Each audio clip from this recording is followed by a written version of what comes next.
जो हैदराबाद के साथ टाइटंस ने यानी गुजरात ने किया, उससे हैदराबाद फैंस को जरा भी मजा नहीं आया होगा, क्योंकि अब हैदराबाद पॉइंट्स टेबल पर दूसरे से तीसरे नंबर पर खिसक चुका है और गुज्जू बॉयज का प्लेऑफ खेलना 16 पॉइंट्स के साथ कंफर्म हो गया है। साई सुदर्शन और वॉशिंगटन सुंदर की सुंदर बैटिंग हो या रबाडा और होल्डर का बॉल पर होल्ड हो, ये सारे फैक्टर्स कैप्टन गिल की रणनीतियों में फिट बैठते गए और हैदराबाद जैसे पावर हाउस बैटिंग लाइनअप का फ्यूज उड़ गया है। एक्सपर्ट्स कह रहे हैं कि टेस्ट मैच हार्ड लेंथ पर बॉलिंग करने से सिराज, रबाडा और होल्डर ने हैदराबाद को दबोच लिया। यहां बॉलर टेस्ट लेंथ के ट्रैप में बल्लेबाज फंसते गए और आउट होते गए। वहीं मार्केट में भी एक नया ट्रैप चला है जिसकी बहुत ज्यादा चर्चा है, यानी हनी ट्रैप। क्या बोला तूने? दोस्तों, एक तरफ आईपीएल में मैदान पर चौके छक्के लग रहे हैं, विकेट्स उड़ रहे हैं, लेकिन मैदान के बाहर भी ऐसे ऐसे बवाल हो रहे हैं जिससे बीसीसीआई का खून खौल रहा है। क्यों?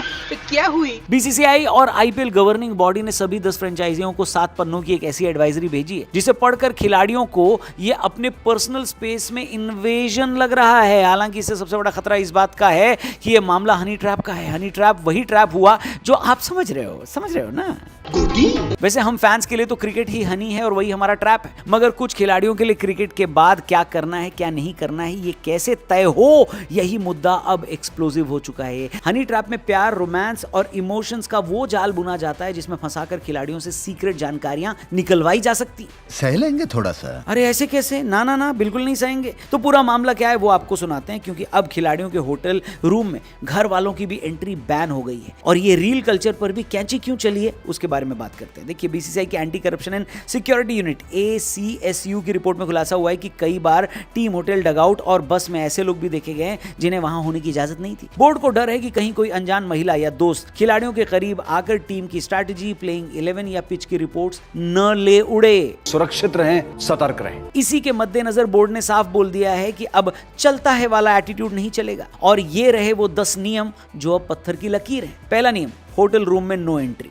दूसरा, मिलना है अगर किसी से तो कॉमन एरिया में मिलो। तीसरा पॉइंट, अगर कहीं जा रहे हो तो बताकर जाओ। चौथा पॉइंट, मालिकों पर भी लगाम लगी, जिसमें मालिक भी डगआउट या ड्रेसिंग रूम में जाकर खिलाड़ियों से गप्पे नहीं लड़ा सकते। टॉस के बाद उनका एरिया लिमिटेड होगा। किसका? मालिकों का, फ्रेंचाइजी के ओनर्स का। बाकी एक्रेडिटेशन कार्ड, वेपिंग और ई सिगरेट बैन, PMOA यानी players and match officials area, no mobile zone protocol वहां लागू रहेगा। स्ट्रिक्ट मॉनिटरिंग के लिए हर टीम के साथ एक ACSU अधिकारी साई की तरह रहेगा। नियम अगर किसी ने तोड़ा तो डिस्क्वालिफिकेशन का खतरा भी हो सकता है। और एंड में सबसे इंपॉर्टेंट पॉइंट कि क्लियर कम्युनिकेशन बहुत जरूरी है। फ्रेंचाइजीज को अगर ये नियम, ये सारे पॉइंट्स अगर अपने खिलाड़ियों को चिल्ला कर भी समझाने पड़े तो आप समझाइए।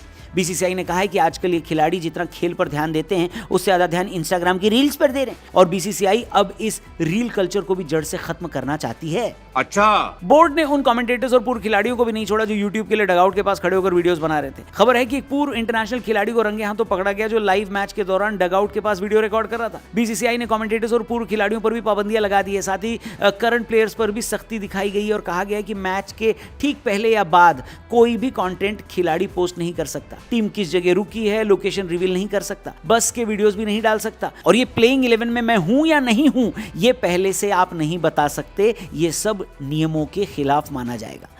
क्रिकेट की साख बचाना बीसीसीआई के लिए सबसे जरूरी है। 2013 के स्पॉट फिक्सिंग कांड के बाद से बोर्ड कोई रिस्क नहीं लेना चाहता, क्योंकि ये जो हनी ट्रैप और रील का चक्कर है ना दोस्तों, ये खिलाड़ियों का ध्यान भटकाता है और सट्टेबाजों को रास्ता देता है। बीसीसीआई चाहता है कि यंग खिलाड़ी रील बनाने की बजाय अपनी स्किल सुधारने पर ध्यान दें और किसी भी तरह के ट्रैप में न फंसे, क्योंकि बीसीसीआई का सीधा सा फंडा है, अगर आप ट्रैप में फंस रहे हो तो भैया क्रिकेट छोड़ दो और नहीं छोड़े तो छुड़वा दिया जाएगा, समझे? दोस्तों, आपको क्या लगता है, क्या खिलाड़ियों पर इतनी पाबंदी लगाना सही है या फिर प्राइवेसी के नाम पर उन्हें थोड़ी छूट तो मिलनी चाहिए? कमेंट करके अपनी राय जरूर ठोकना।